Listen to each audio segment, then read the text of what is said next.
What is up, everyone? Welcome back to another episode of Check the Kick. Sherdog.com is the website. I am the host, Devin. We are back off of another weekend of some pretty decent fights. Main event, some people were more high on it than I was. A pretty cool undercard. We're going to talk about UFC Kansas City, Missouri, not Kansas. And then we're going to talk about kind of a quick little issue that I saw in the news somewhat earlier today, and then we're going to shift over to UFC Des Moines. And then there's an interesting boxing event Friday evening in Times Square, New York, that is going to be headlined by Rolly Romero versus Ryan Garcia. We're actually going to talk about that because I think that'll be fun and funny. First fight we're going to talk about, we're going to recap UFC Kansas City. And honestly, one of the best performances, and it's a performance that really caught my eye. Wellmaker absolutely just making quick and easy work of Cameron Saaiman. Malcolm Wellmaker did win a performance of the night bonus, and then he did quit his job. He was a day laborer. It looked like he was doing like concrete work, like manual labor. Back when I was like his age, maybe a little younger, I did a little bit of concrete work myself, and that shit is no fun. So shout out to him for being able to, chase his dreams. He looked absolutely incredible. Malcolm Wellmaker is a he calls himself the machine, and he's very different than Merab Dvalishvili as far as being a machine. But boy, does he have some really crafty boxing, and not just really crafty boxing. Like he's a southpaw that's defensively sound with a good check hook, and a really good distance management game, and his hand speed and his shot selection and his accuracy was really impressive. Cameron Saaiman was coming off of, a couple tough losses, this being his third in a row. And, unfortunately for him, he's probably getting his walking papers. He's pretty young, 24 years old. I think he just, number one, real quick on Cameron Saaiman, like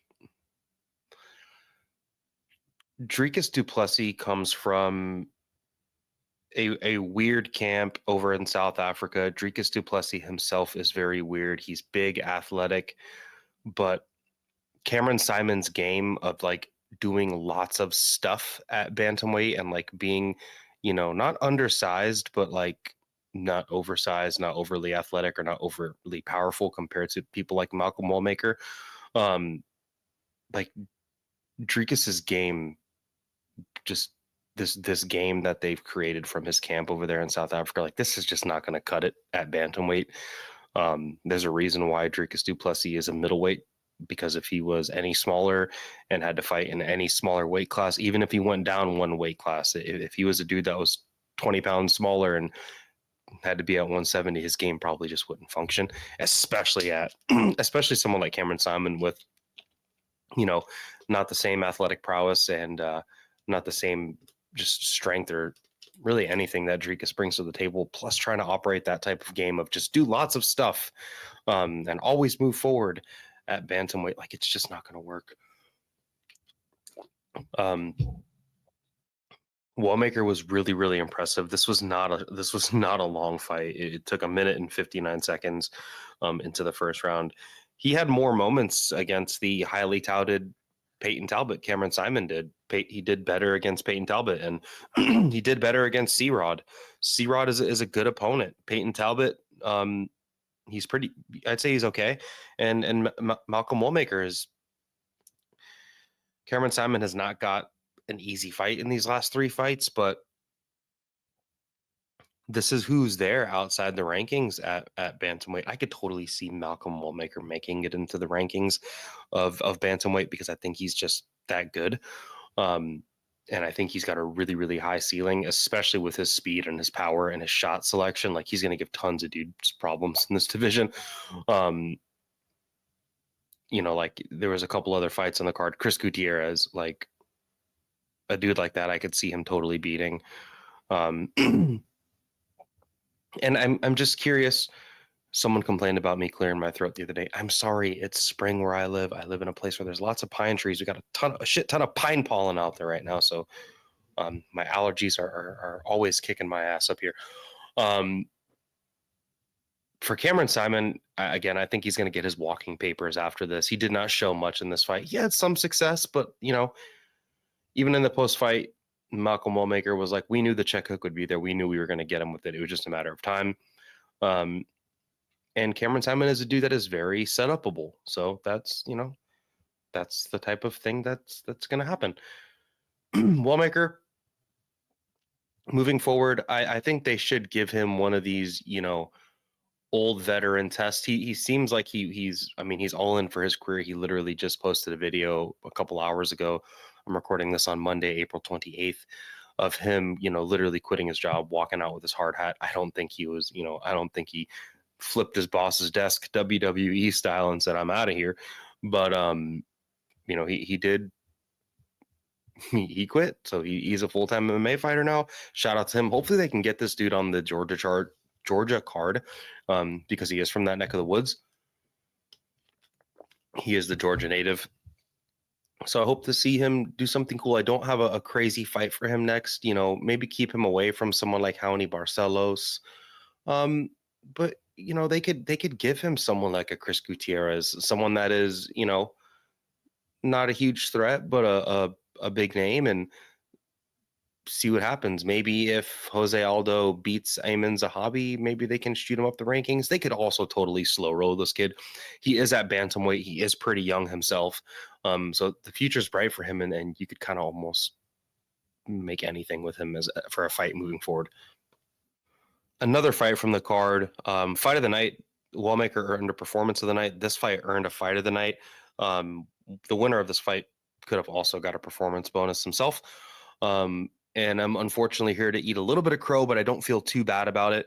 We had Randy Brown unfortunately flatlining Nicolas Dalby, and just the fight was just a freaking badass fight. In the first round, Nicolas Dalby gets crushed, gets his nose absolutely crushed. Homie's looking like Andre Arlovsky or Jack Della Maddalena. I don't know whose nose is worse, by the way, JDM's or Arlovsky's. Probably JDM's, actually. Nose is completely flattened, and you could just...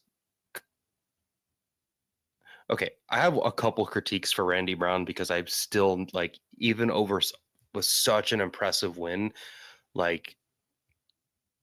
he is not durable enough and not clean enough defensively to be swagging through fights the way he is. Because in the first round, he absolutely flattened his opponent's nose and then still almost got finished. Got Nicolas Dalby absolutely crushed him with a fast right hand, dropped him. Randy Brown gets hurt in so many fights. He's going to find himself a ranking probably after this fight or very soon.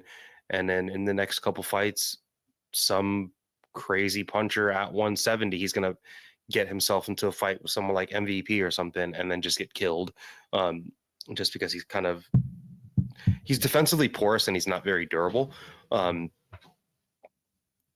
But this fight, he crushes Dalby's nose. His jab looks good. His teeps are good. Dalby looks good with the leg kicks, crashing the pocket and getting on the inside to land his striking with his hands.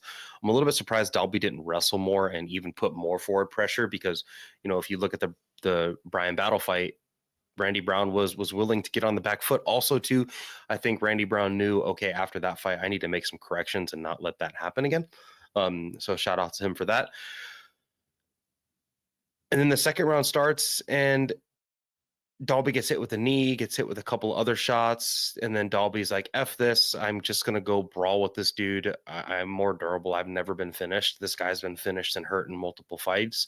And they start brawling and swinging in the pocket, and then Randy Brown hits him with this beautiful right hook, and then just sends Nicolas Dalby absolutely fucking face first into the canvas, the first person to ever finish Nicolas Dalby. It's quite sad, because Nicolas Dalby is 40 years old and he was on an incredible run. He still looked good in this fight after getting his nose absolutely pushed sideways. His nose looked like this. If you're watching a video, if you're listening on audio, just Google Jack Della Maddalena. That's what his nose looked like. The cut man in between the first and second round in Dalby's corner fucking straightens his nose up, puts it back in place for him. I've never seen a fighter get their nose smashed like that and just not even.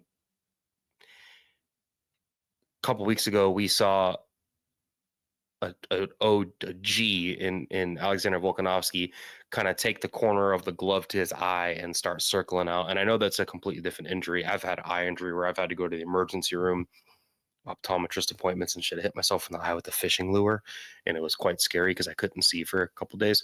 I can see now. But yeah, like you saw Volk get his eye kind of scraped by the corner of Diego Lopez's glove and really take the back foot and like rest and like recoup and like, hey, I got to get my vision back. Dalby got his nose smashed and like nothing changed. It's just really impressive and kind of quite frightening from Dalby. If you guys know anything about Nicolas Dalby's MMA career, that ain't the first time that something like that's happened to him. He's had literally fights stopped due to blood, which is kind of crazy. This was such a cool fight, though. Both of these dudes went out on their shields, were willing to go out on their shields. Dalby did literally, he died a hero's death. He literally died a warrior's death. So shout out to him. He even reposted on his Instagram, shout out to Randy Brown. I did as best as I could, and he was still better than me. I'm just giving you real layman's terms of it, and literally posted a clip of him knocking down Randy Brown and then a clip of him getting knocked out by Randy Brown. So, shout out to Dalby for that. And shout out to Randy Brown too. This was a really brave and awesome performance. Another one of those fights from him where it's not pulling victory from the jaws of defeat, but it's a lot of Randy Brown's opponents have a lot of big moments against him, and that's what makes his fights fun. For Dalby moving forward, they can just give him like another. She'll fight like Max Griffin, another dude that's a little bit long in the tooth, that's kind of close to his age. Maybe they'll give him someone like a Temba Garimbo or something like that.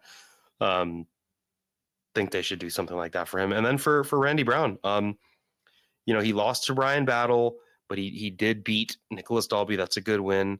Maybe he can find himself in a fight with Hinat Fakhrdinov or, the loser of Michael Morales versus Gilbert Burns.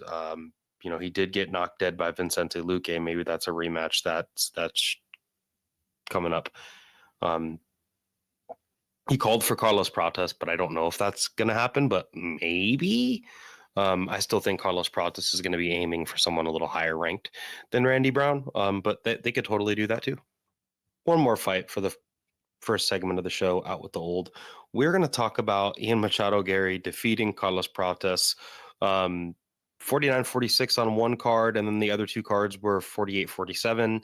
I watched this fight live, obviously, but I didn't score it live. I saw a couple people scoring 47-47, and I don't know if I fully agree with it, but I don't hate it. But a 49-46 is also a scorecard that I don't agree with, but I don't hate. So, regardless, Ian Garry either beat him or, had a draw against him. I'm going to go more with the 48-47 card. I think Ian Garry won rounds 1, 2, and 3. And then I believe Carlos Prates won rounds 4 and 5.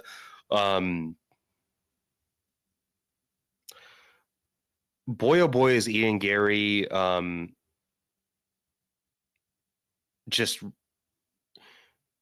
he's kind of becoming this era's Colby Covington.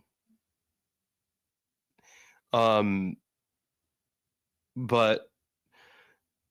I just don't know how I feel about the guy because clearly he's good. I think the best asset to his game is the best thing he does is really he is willing to just have whatever fight he needs to have to win. Like he does not want to please fans.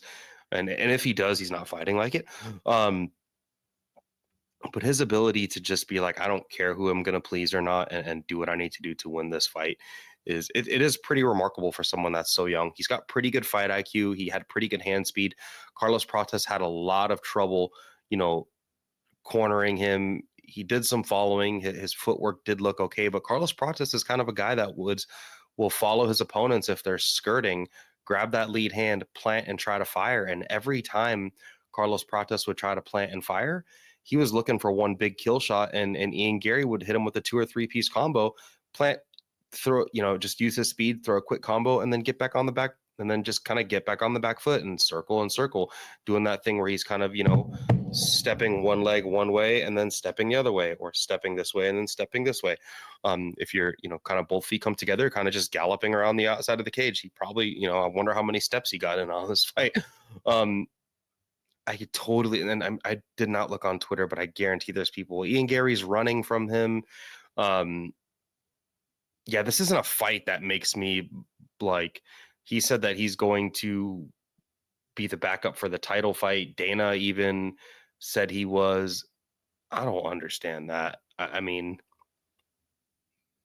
Carlos Prates is ranked number 13 in the world. He's coming off of a loss to Shavkat Rakhmonov. And quite frankly, Ian Garry almost got finished in the 5th round of this fight. And if Carlos Prates maybe had one less cigarette, or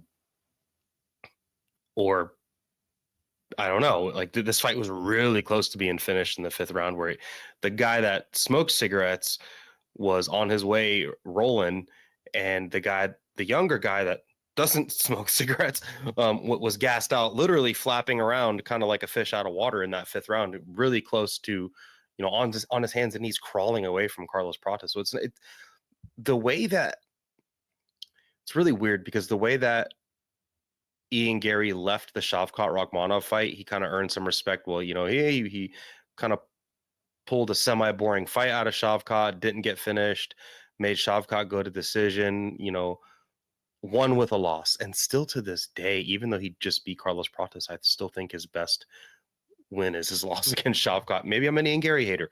But now he kind of, it's the inverse, where Carlos Prates leaves this fight like, yeah, it was a step up for Prates. He lost, but he won the last 2 rounds, almost finished Garry in the 5th. Where like, Garry did good things in this fight, but I did not see a championship performance. Like, this was not a performance from Ian Garry for me that's like, yeah, this is the dude that's going to hold the title. He may fight for a title. He may fight, and he'll probably fight for a title sooner than he really should, just based off of, him being Irish, his height, his microphone skills. I don't even think they're good, but, they do a good job of riling people up.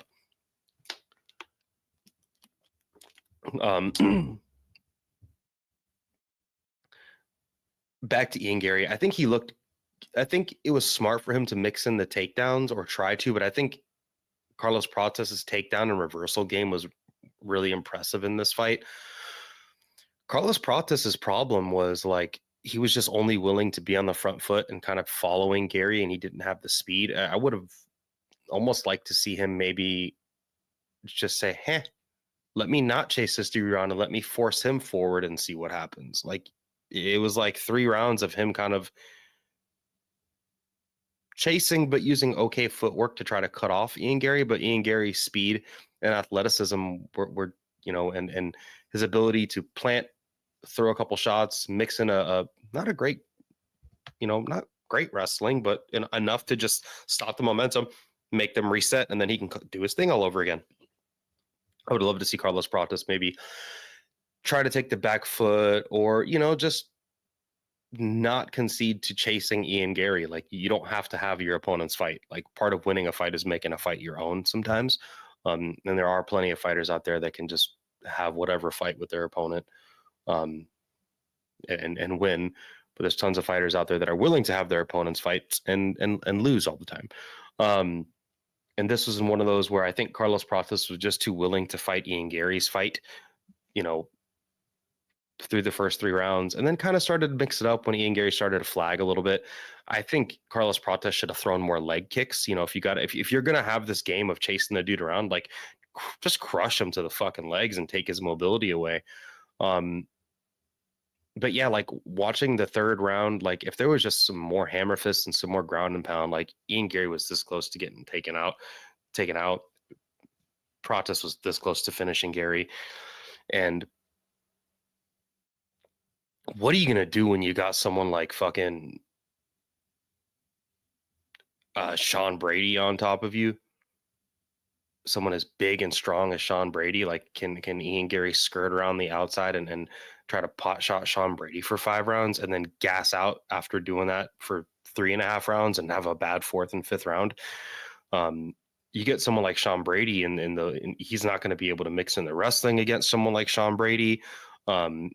What's he going to do against just like a really big puncher in Joaquin Buckley that also is more physical and probably has equal or better takedown? I don't know. What's he going to do to a mastermind game planner like Bilal Muhammad, who has very good boxing himself, even though he doesn't have great power? Just Bilal Muhammad is literally one of the most schooled MMA fighters I've ever seen. And I know that's going to like upset people or make them raise their eyebrows, but like, yeah, when I say well schooled, I mean like a dude that takes training camps very fucking seriously, a dude that does their homework very fucking seriously, a dude that creates game plans and sticks to game plans and has high fight IQ. Like that's literally Bilal Muhammad. That's why he's the world champion. I don't see Ian Garry outsmart. Like this game plan is not going to work against someone like Bilal Muhammad. And even JDM, like, look at the Randy Brown fight. This is the fight that Randy Brown tried to have with JDM and JDM knocked him dead. So I don't know. I'm not super hype on Ian Garry moving forward. This fight just kind of solidifies the way I feel about him. I did pick Carlos Prates going into this fight because I thought he would have more moments with his boxing. So kudos to Ian Garry for, tightening up that and using his speed, but also think it was a semi-poor performance from Prates through the first 3. Just not being willing to change his methods until like halfway through the 4th and the 5th. But it's he'll learn from it. It is what it is. He'll totally learn from it. Opponent for Ian Garry moving forward, he's supposed to be flying to Canada to be the backup per Dana. Good luck. I think he should fight Sean Brady next, or the winner of Joaquin Buckley and Usman. And that's still kind of like a favorable matchup for him because he is ranked number 7 in the division. And then for Carlos Prates, maybe he can fight the winner of Michael Morales versus Gilbert Burns.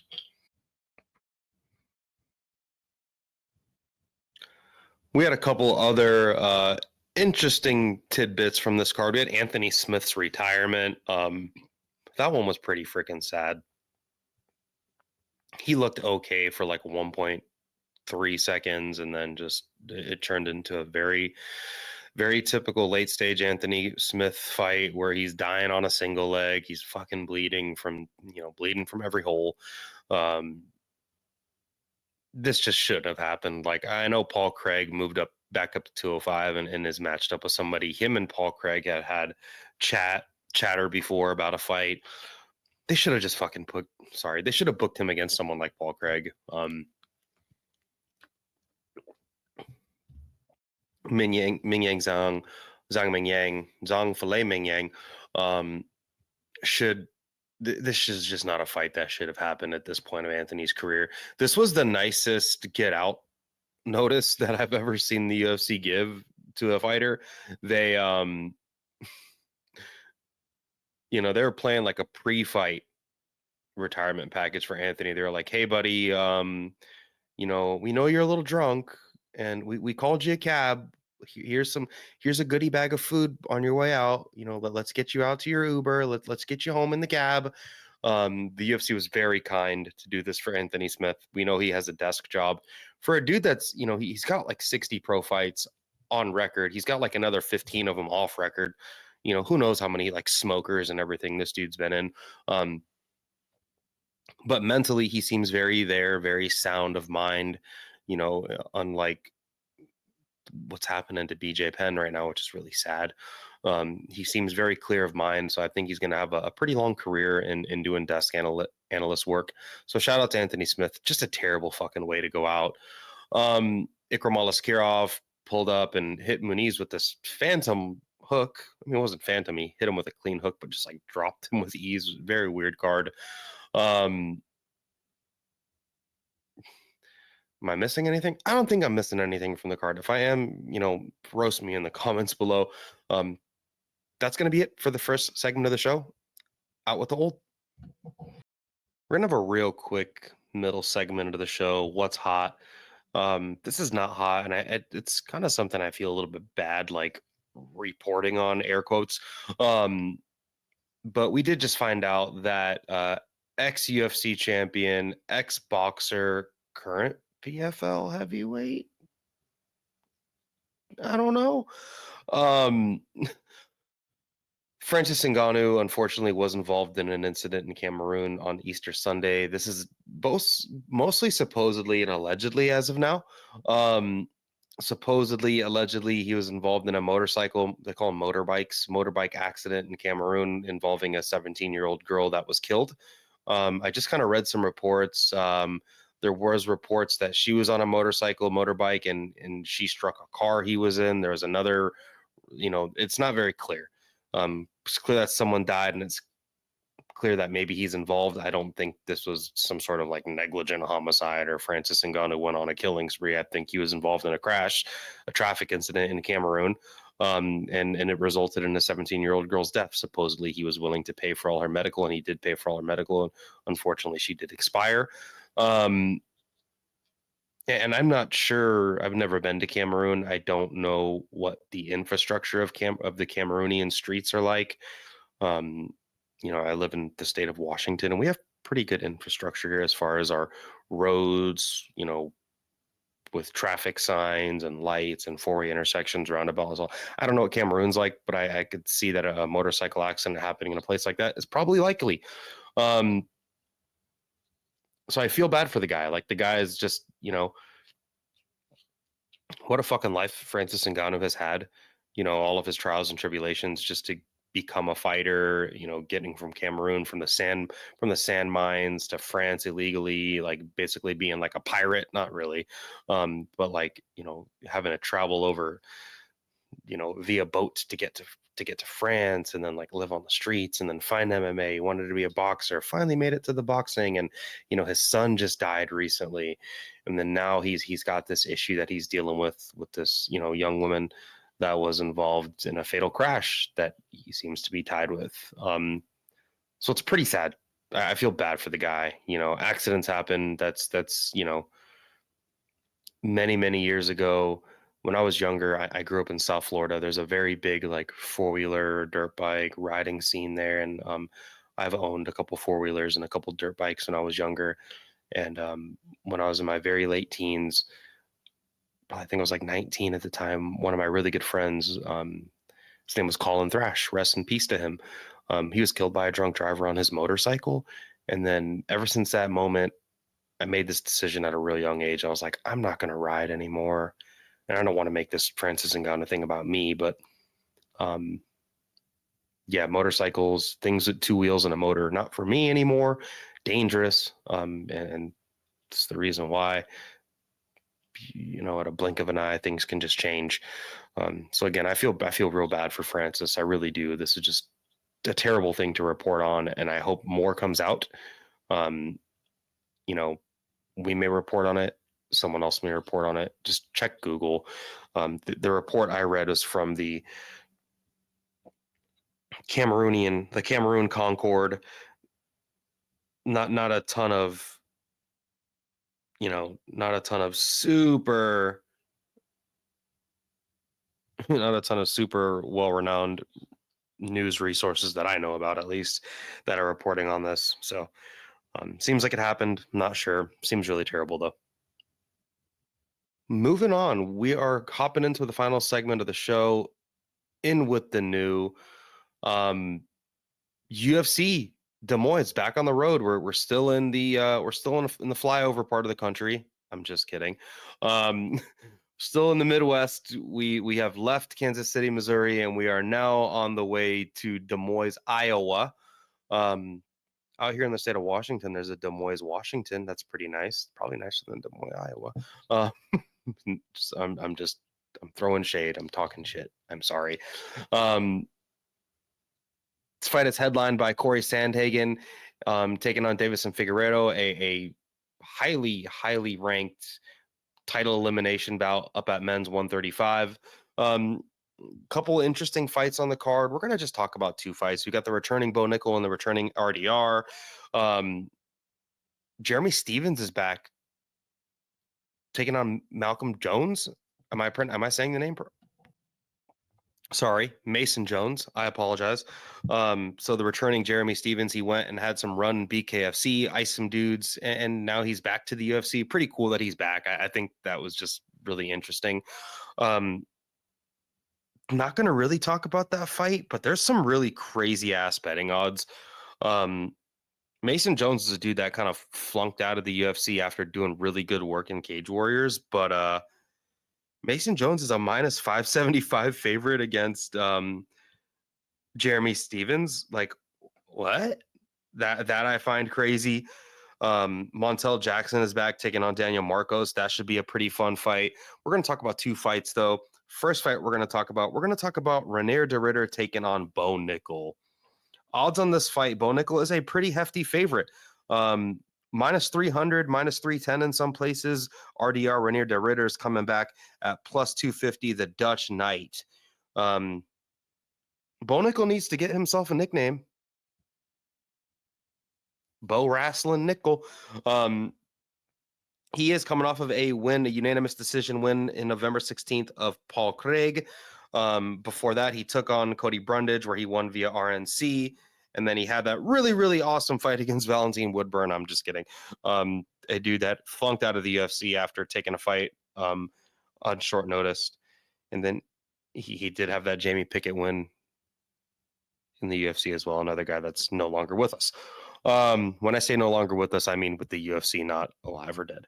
RDR, Reinier de Ridder. This is the dude that, comes from a strange camp.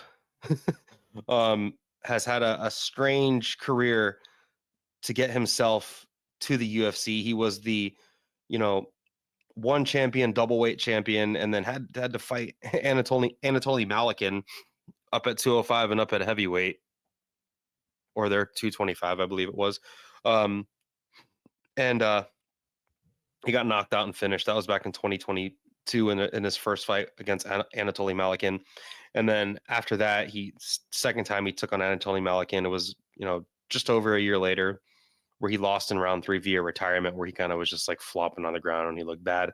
He went to UAE Warriors, won a fight via TKO stoppage, and then he made his way to the UFC.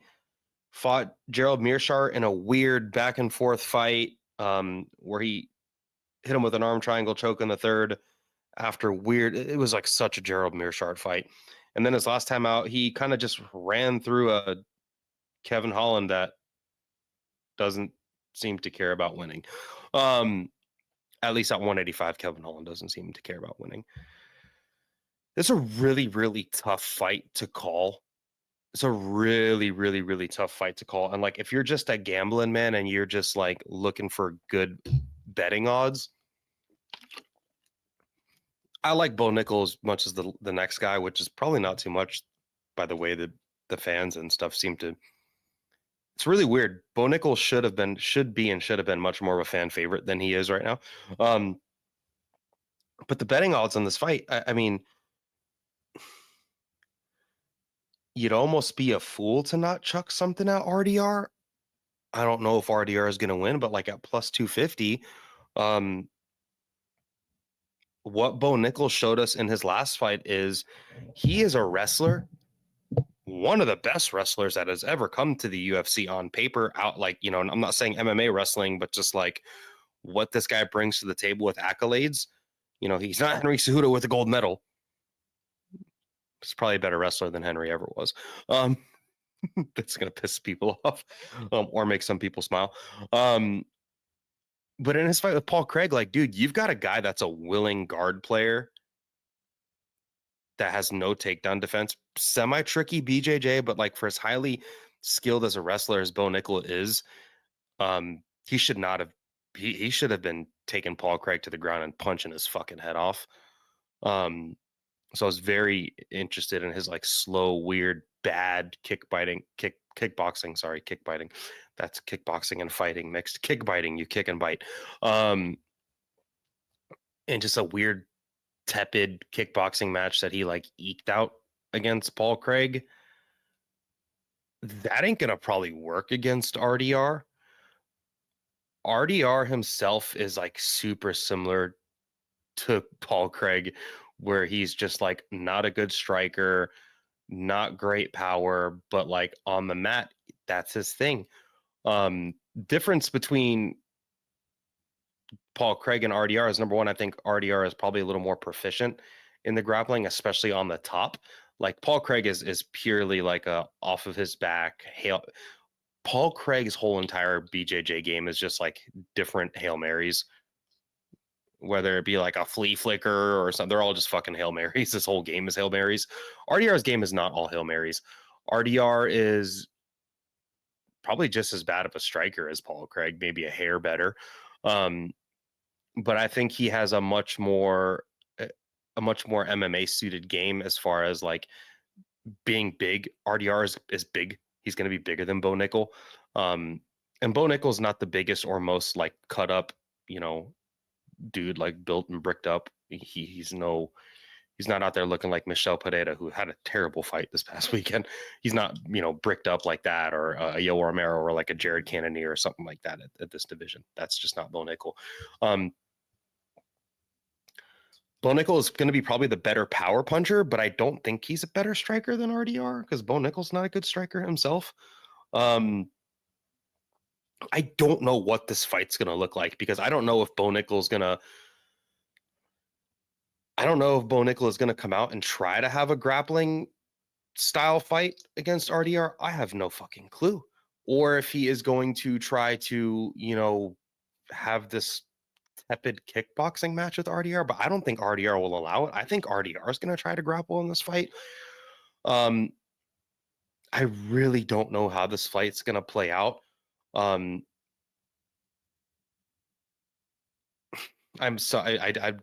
doing the tape study on this fight. I really just don't know what to expect at all. I'm a little bit deflated on Bo Nickal.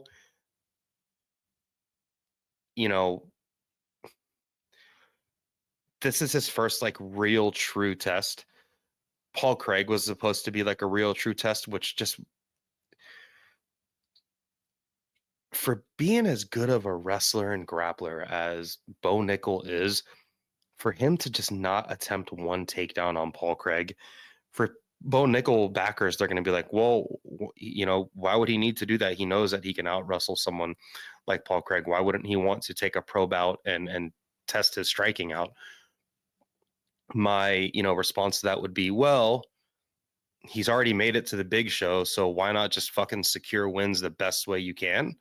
So to me, is that like, does he not trust his grappling against someone like Paul Craig? Was he just trying out some striking that he's been working on? I don't know. But what I do know is like RDR fights to the best of his abilities typically.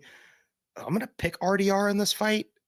He's going to shit in someone's apple pie. He's going to upset some people's bingo cards. But at plus 250, and I know I kind of like showed my hand at the beginning of this, and I didn't know I was going to go RDR, but like the more I think about it, even in his fight with Cody Brundage, like he didn't go out there and he won by, he won via submission, but like he didn't go out there and like get the takedowns, have tons of control. He wasn't out there looking like Khabib. So I'm going to take RDR. He's the bigger guy. He is, maybe not more talented, but he's just got the more experience. He's got a game plan that I trust a little bit more than from what I've seen from Bo Nickal. Like he struck with Val Woodburn. I'm just not I'm no longer 1,000% sure on Bo Nickal, and RDR is a big step up. RDR is huge. RDR looked so much bigger than Kevin Holland in his last fight. RDR is 6'4", and Bo Nickal is 6'1". Like, RDR is a big dude. He's fought the better competition. Yes, it might not have been all of them. All of them might not have been in the UFC, but Bo Nickal's really new to this. I think this could be a big wake up call for him. So give me RDR to win as a pretty hefty underdog. I don't know why he's such a big underdog though, and I could be totally wrong. Eating crow again here next week, but my pick's RDR. I don't know how he does it. I normally I have a route to victory, but I'm just going RDR. Moving on to the main event, we have Cory Sandhagen taking on the former 125 champion in Deiveson Figueiredo. This fight is contested at men's bantamweight. Odds on this fight. Okay, real quick, the odds on this fight are, I don't agree with them at all. They're freaking insane. But the odds in this fight, Cory Sandhagen is a minus 485 favorite, almost up to minus 520 in some places. Deiveson Figueiredo is coming back at plus 375. That's fucking insane. Like, I'm not trying to do MMA math here, but like, Deiveson Figueiredo had a closer fight with Petr Yan than Cory Sandhagen did. Deiveson Figueiredo is coming off of that loss to Petr Yan, and one of the better fights of 2024. A really, really cool, just high-level fight. Before that, he beat Chito. Before that, he subbed Cody Garbrandt. Before that, he defeated Rob Font. And that was all the way back in 2023. Those are his fights at 135. His crazy four-fight saga with Brandon Moreno, where one was a draw, he won one, and he lost two. Those were just incredible. Cory Sandhagen, he's coming off of that loss to Umar Nurmagomedov. He hasn't fought since August of 2024. Before that, he had that win where he out-wrestled Rob Font on short notice, and then he had that Chito fight where, for whatever reason, one of the judges gave that fight to Chito, and that was like one of the worst scorecards ever, but it was still semi-close. He did defeat Song Yadong in a TKO doctor stoppage of the fourth round, where Song Yadong started to come back to life there, and then he did lose to Petr Yan, and where he did get hurt in that fight, and he did lose a really close fight to TJ Dillashaw that I thought he won. He's got the losses to Aljo, the spinning wheel kick of Marlon Moraes, that jump knee of Frankie Edgar. And at men's bantamweight, Cory Sandhagen has definitely taken on probably the better opponents, but overall career, I'm definitely, they both have taken on the who's. Like, 4 fights with Brandon Moreno and Petr Yan, or Umar Nurmagomedov and Petr Yan. Like, these are just incredible dudes.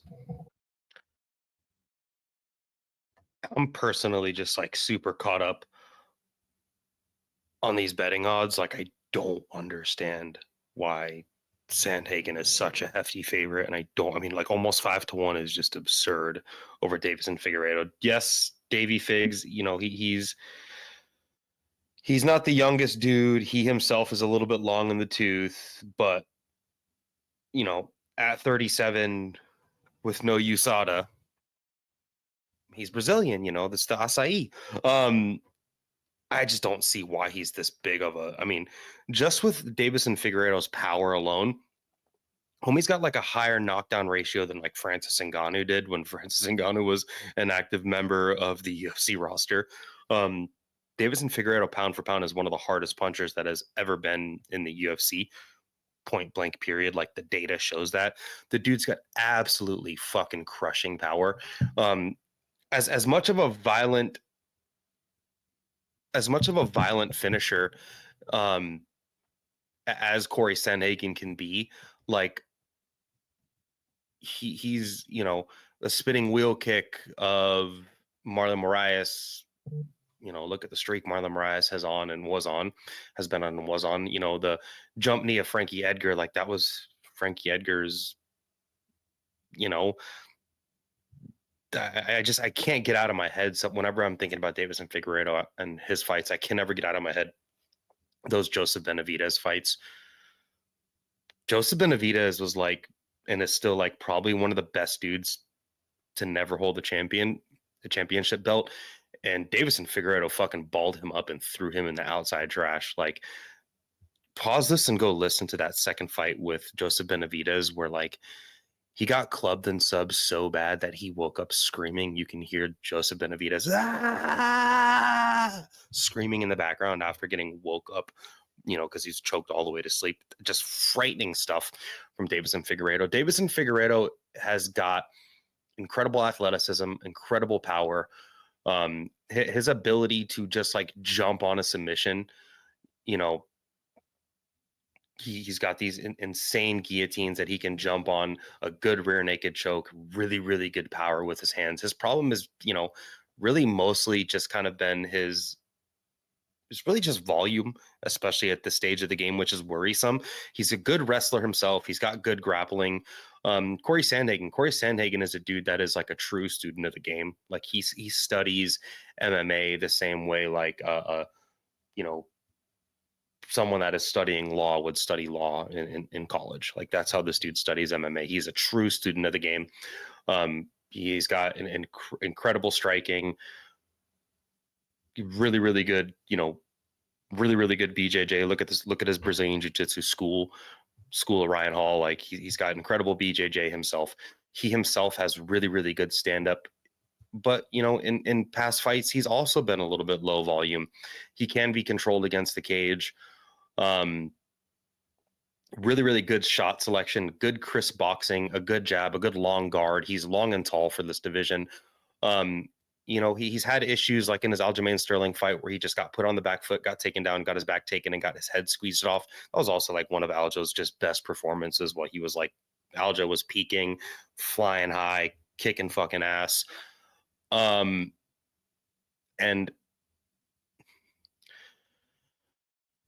he looked okay against Umar Nurmagomedov, and Umar just had a really nip-tuck fight with, the current best bantamweight on the planet.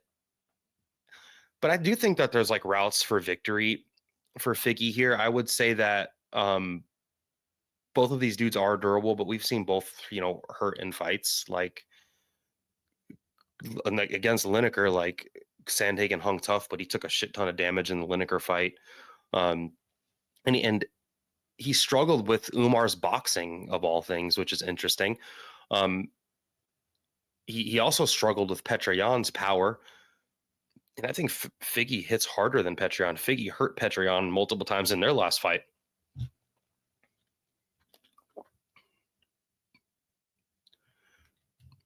I could totally see this fight. If Cory Sandhagen ups his volume and goes out there and just puts on a boxing clinic with volume mixing in his kicks from range, he could win this fight. But I could also totally see like Cory Sandhagen may look like the bigger dude, but unless I see differently in the cage on Saturday night, I don't think he's stronger or more physical than Deiveson Figueiredo. I think Figgy could, mix in his takedowns in this fight and, hurt Sandhagen on the feet with shots. Sandhagen is not the fastest dude in this division, and he's not the most defensively sound dude. He strings together his offensive striking well, but he can be touched. The betting odds for me, it's like, if I pick Deiveson Figueiredo in this fight and then Deiveson Figueiredo loses, it's like, dude, you just picked back-to-back two big underdogs and you're like a fucking moron. Or if I pick Deiveson Figueiredo and I look good, I look great. Wow, you sniffed out an incredible underdog. I don't see, these odds are insane to me though. I'm just really still stuck on them. Smart pick, and this is me like really just, I'm on the fence. I'm like not willing to pick a side, and it's a really bitch ass thing to do because like I'm here talking about fights. But like at even odds, like at pick'em odds, you pick Cory Sandhagen in this fight.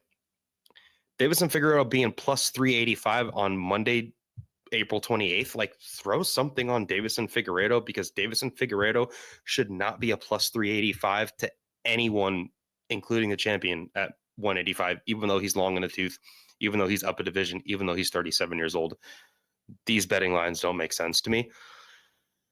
I'm gonna pick Cory Sandhagen, but like smart money would be on Deiveson Figueiredo. I think Cory Sandhagen is younger. I think he's God, I'm so stuck on this fight because Deiveson Figueiredo could just hurt him multiple times in this fight, and we've seen Sandhagen hurt, and the way that MMA criteria is scored, Cory Sandhagen has a really slick jab. He'll throw it to the body, throw it to the head. I could see him just like peppering Figgy with shots, and then Figgy just blasting him with the overhand, sending him back, and then like maybe getting a takedown, and Sandhagen controlled 3.5 minutes of this fight with ring generalship and a jab and a cross. But in 1 minute of the fight, he got blasted with something, and this could like look something similar to his fight with, Cheeto, where Cheeto did figure out a way to steal a scorecard from Sandhagen in a fight where he shouldn't have, but it was just due to like one big shot and damage. Figgy's better than Cheeto everywhere. He's more powerful, more dynamic, and he's got a better submission game, and he's a much better scrambler.